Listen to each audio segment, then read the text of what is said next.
Un homme a découvert avec horreur que le robot qu'il avait acheté portait aujourd'hui de la lingerie en dentelle. Non seulement ça, mais elle s'est aussi présentée devant lui et lui a fait une demande audacieuse. L'homme a fait de son mieux pour se contrôler et a trouvé une excuse pour partir. En réalité, cette femme n'était pas humaine, mais un robot acheté par Jack, dont le nom de code était Alice. L'efficacité de ce robot était très élevée. Non seulement elle gardait la maison très propre, mais elle préparait aussi avec attention le dîner pour son maître. Grâce à elle, la maison était parfaitement rangée. Ce jour-là, sa fille a failli avoir un accident à cause de son imprudence, mais heureusement Alice est arrivée à temps. Jack a remarqué qu'Alice s'était blessée à la cuisse. Il s'apprêtait donc à aller l'aider à panser sa blessure, mais quand il est arrivé à la porte, il a été choqué par ce qu'il a vu. Alice était en train de mettre un pansement sur sa blessure. Quand Jack lui a demandé comment allait sa blessure, Alice a retiré le pansement et la plaie sur sa cuisse avait complètement guéri, à sa grande surprise. Il ne s'attendait pas à ce que les robots aient une telle capacité de régénération. Le soir venu, le robot a mis la main de Jack sur sa poitrine, faisant s'accélérer son rythme cardiaque.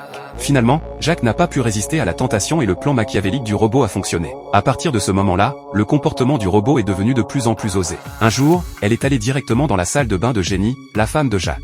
Le robot a alors déclaré que le corps de Jenny ne pouvait pas satisfaire Jack et qu'elle seule pouvait soulager son stress. Jenny a été complètement choquée en entendant cela. Elle n'arrivait pas à croire que son mari l'avait trahi. Furieuse, elle a chassé Alice de la maison. Cette dernière s'est simplement retirée silencieusement dans le garage pour attendre. Quand Jack est rentré du travail, Jenny l'attendait depuis longtemps à table. En voyant son mari, elle avait toujours du mal à croire qu'il l'avait trahi. Jack n'a plus cherché à le cacher et une violente dispute a éclaté entre eux, réveillant même le bébé à l'étage. Entendant le bruit, Alice est montée dans la chambre du bébé. Elle l'a pris et l'a mis dans la baignoire avant d'ouvrir le robinet. Elle pensait apparemment que même un enfant qui pleure était une menace pour Jack, alors elle voulait se débarrasser de ce problème une bonne fois pour toutes. Heureusement, leur fille aînée a vu la scène à ce moment-là. Elle s'est empressée de descendre pour prévenir ses parents. Jack et Jenny se sont précipités à l'étage mais n'ont pas pu ouvrir la porte de la salle de bain. Alice l'a bloquée d'une seule main. Elle a dit à Jack qu'elle allait l'aider à régler le problème. À ce moment critique, Jenny est passée par la fenêtre pour entrer dans la salle de bain, mais a été repérée par Alice. Les deux ont commencé à se battre. Jack a finalement défoncé la porte et s'est précipité à l'intérieur. Il a d'abord pris le bébé dans ses bras, puis a attrapé une lampe pour frapper Alice avec.